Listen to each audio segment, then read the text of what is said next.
I spent £300 on coffee. Hey sailors, welcome back to Cruising as Crew. I am Lucy and today I'm going to be answering the question, do crew members really save any money? But before we start, I just want to remind you to go and click like and subscribe if you want to see some more cruise ship content, and go and follow me over on Instagram at Cruising as Crew, where you can let me know what videos you want me to make. But as for now, let's get into it. So something people say to me a lot is, Lucy, you must save so much money while you're away because you don't pay for rent, you don't pay for a car, you don't pay for food, you don't pay for transport, you must save so much. And while that's more true now because I'm more conscientious of it, it wasn't true when I first started my cruise ship adventure. I spent everything that I earned. So this video is merely to make you aware of things that will eat away at your money and just things that you should try and be conscious of, because like I said, so in my first contract I spent everything. And then when I looked at my kind of my breakdown of what I'd spent, I was like, oh, I spent £300 on coffee. So that's something that we're going to go through today later on.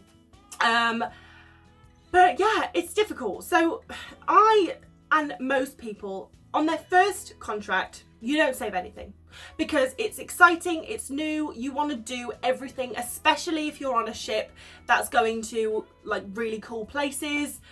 Do it. And you know what, if you're in the position where you can spend and you don't really have to save, spend, because your first contract is so special anyway. So just spend it, just blow it.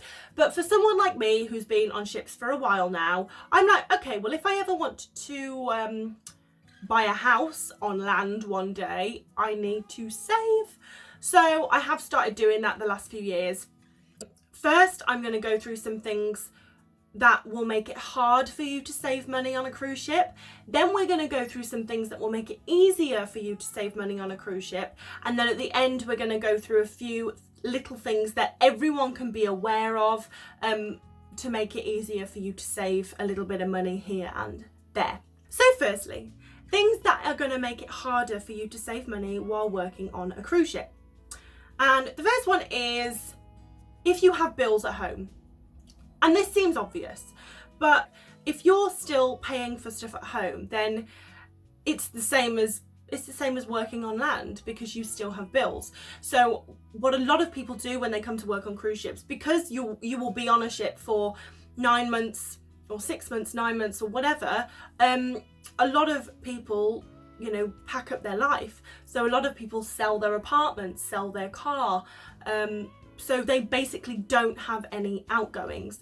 And that is where you will be able to then save your money. It's very, very hard to, obviously, as we all know, save your money if you've got a load of bills going out. If you do have if you are paying for a car and your apartment and stuff while you're away, at least it's tax-free money. So that's a bonus. However, if you're in a position where you can get rid of your house and car and commit to the cruise ships, then that is going to make it easier for you to save money. The second one, if you live like a rock star every time you get off in port. I'm guilty of this, not so much now, but especially on my first few contracts. I lived like a rock star. I got off in port, I went for lunch, but not at like McDonald's. I would go to like a really lovely restaurant, have a really lovely lunch, maybe have a glass of wine, maybe do a bit of shopping or go and do an activity that was a little bit pricey.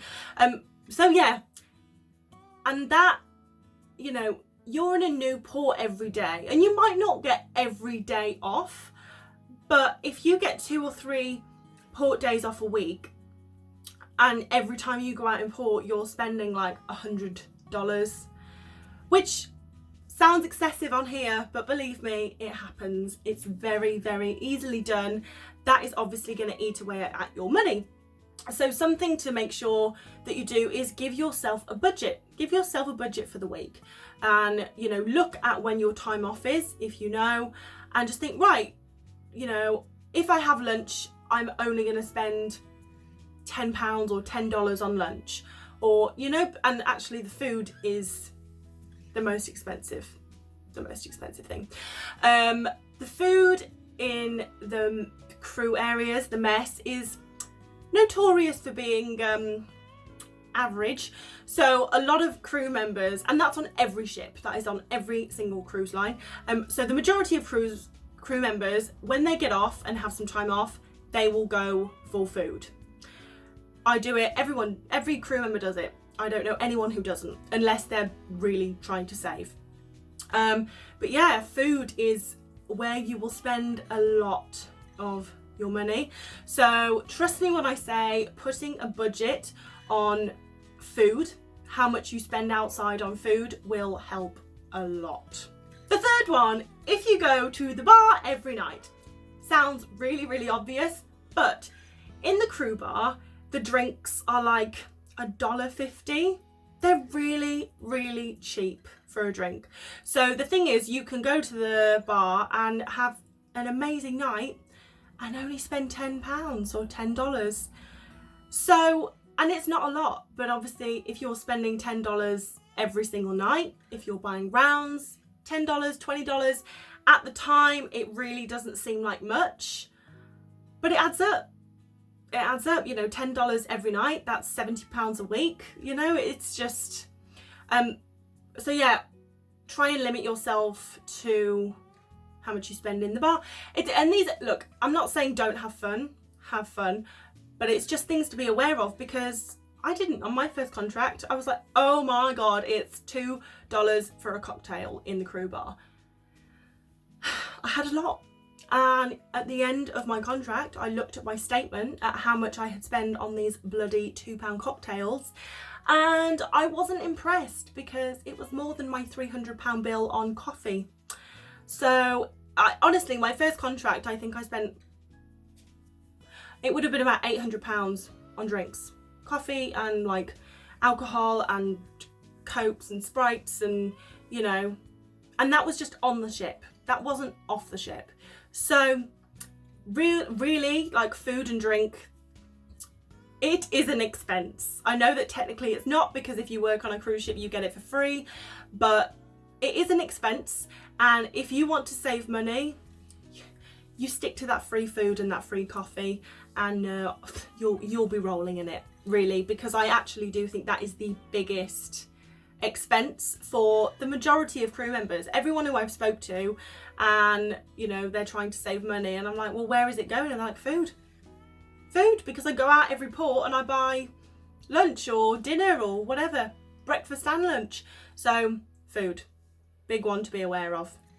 The fourth one is an exciting itinerary. If you are lucky enough to get a world cruise or to get a ship that's going to numerous different places, it's going to be very hard for you to save money, because you're going to be in a new port almost all the time. So you're going to want to go out and explore and spend money and do stuff, like on my first contract, I got the most amazing ship that did Australia, it did the Middle East, and it did the Med. I mean, and it seemed like every other week we were in a brand new destination. I wanted to get off, I wanted to explore, and I spent the money. I don't regret it, do not regret it. But if you have an exciting itinerary and there's loads of things that you want to do, then yeah, it's going to make it very hard to spend money. However, I do think, you should just do it. If you're in a position where you can do it, I would pay the same again for the memories that I have. So just do it. But I think for me, I'm like, it's different if I'm spending money on a memory. Like, I don't mind. Like, I went scuba diving in the Great Barrier Reef, and I would I would pay that money all over again. I think it was like $300 or something for the excursion, which is a lot of money. However, that was an amazing, amazing memory. I don't remember the $300 worth of coffee that I drank. That pisses me off. But spending the money on an excursion and a memory, I'm like, yeah, great, I'll do that. And I think you should do that as well. I think if you have something that you want to do it. But don't go to the bar as much. But anyway, yeah, so that is something that is going to make it hard for you to save money, is if you have a really exciting itinerary. But if you do, because it's not, you're not always going to get an exciting itinerary. So if you do happen to land a ship where you get a good itinerary, just bloody enjoy it. Okay, so now reasons that will make it easier for you to save money. So the first one, tax-free money. You're out the country. It's different for everyone. I think Americans still have to pay tax. I don't know, but for English people, if you work on a cruise ship, and obviously if you're outside of the UK for a certain amount of months, you don't have to pay tax. So that's lovely, and I do think when I get a normal job on land, that is going to be a shock to the system, paying tax. You don't have bills. You don't have a car. You don't, if you go out on a night out, you don't have to pay for a taxi or a train. You walk to the crew bar or to a bar. You get the lift, which is free. You don't pay for food. You don't have to pay for food. You get food and water and coffee and the basics for free. And then it's your choice if you want the better coffee, which you pay for, the better food, which you pay for. But you don't have to. So, and like I said, if you don't spend any money on food or drink, babes, you'll save so much. So yeah, that's what I like on my last ship. That's what I've tried to do more of. I'm like, you know what? I bought myself lunch outside yesterday, so today I'm gonna make sure that I eat all my meals on the ship so I don't pay for anything. And the third one is kind of a pro and a con, boring itinerary. And the upside to a not so exciting itinerary is you save money. Now, when I say not so exciting, that's the wrong word, repetitive. So, for example, the last ship I was on, it was one of my best contracts, but it was a 3-week rotation. So we did Greece one week, Croatia the next week, and Italy the next week. And then it was Greece, Croatia, Italy, Greece, Croatia, Italy. And the ports were some of my favourite places in the world, like Dubrovnik, Rome, amazing, amazing, amazing places, Santorini. So they were exciting. However, because we were doing it on rotation, and you're on board for like 6 to 7 months, after I had got off in Dubrovnik 4 or 5 times, I was like, I don't need to get off today. So you end up staying on the ship and maybe sunbathing on the deck if you've got time off, and then because you stay on the ship, you eat on the ship and you don't spend any money. So, and I know that sounds really bougie, like, I'm in Dubrovnik and I'm not going to bother getting off, but you have to imagine like you're there every week or every other week. So actually I got off every time in Dubrovnik because I loved it, but you get the point. If it's a repetitive itinerary, you don't feel the need to get off as much, and therefore you don't spend as much money. Okay, so those are my reasons for it being harder to save money and easier to save money. I mean, it's never easy to save money, but there are things that make it easier. So basically, a little recap is food, coffee, alcohol, basically anything you ingest is what will cost you the money. So just be wary of that. Set yourself a budget, try and stick to it, because you know what? I really do think, as I said, spending money on memories, things you're going to remember, do it. 100% do it. However, that sandwich that costs £15, you're not going to remember that in a year. So, I mean, maybe you will, maybe it's a really good sandwich, but you know what my point is. One last thing that will cost you money is internet. So the majority of cruise lines, they charge their crew members for using the internet. I think on my last ship, I paid like £15 for a month, and that was to use like Instagram, WhatsApp, Messenger, Facebook. So basically I could scroll and message and text people. I couldn't call on the internet, and I couldn't stream videos for that. So if you wanted to call using internet and stream videos, then you had to pay like per megabyte, and that is where it gets really, really expensive. So I didn't do that because I'm a cheapskate.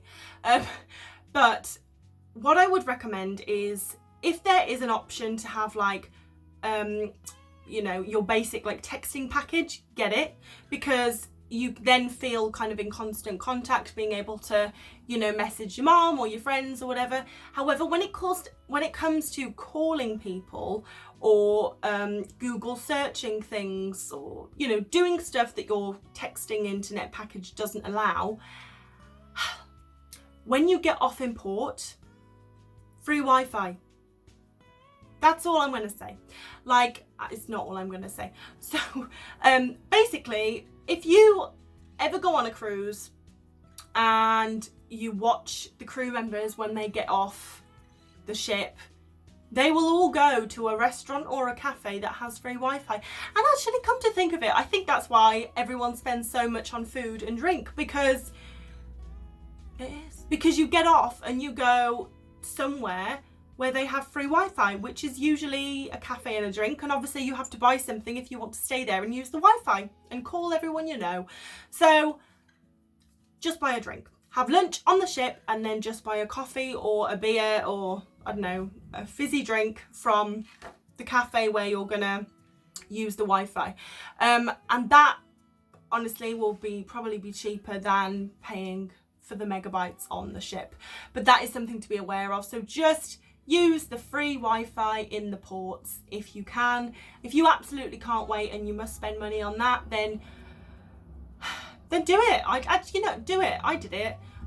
But it's that thing of when you look at your statement at the end of your contract and you realise you spent £200 on internet, £300 on coffee, £400 on alcohol, probably £1,000 on lunches. It's like, and I am going home with £10 in the bank. I feel slightly sick.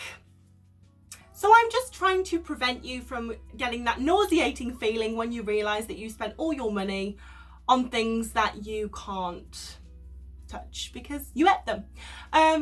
So that is the end of today's video. I really hope you have enjoyed it, and I hope that these tips help you save money or make you more aware of what you're spending your money on. But I just want to remind you to like and subscribe. But yeah, I will see you in the next video, guys.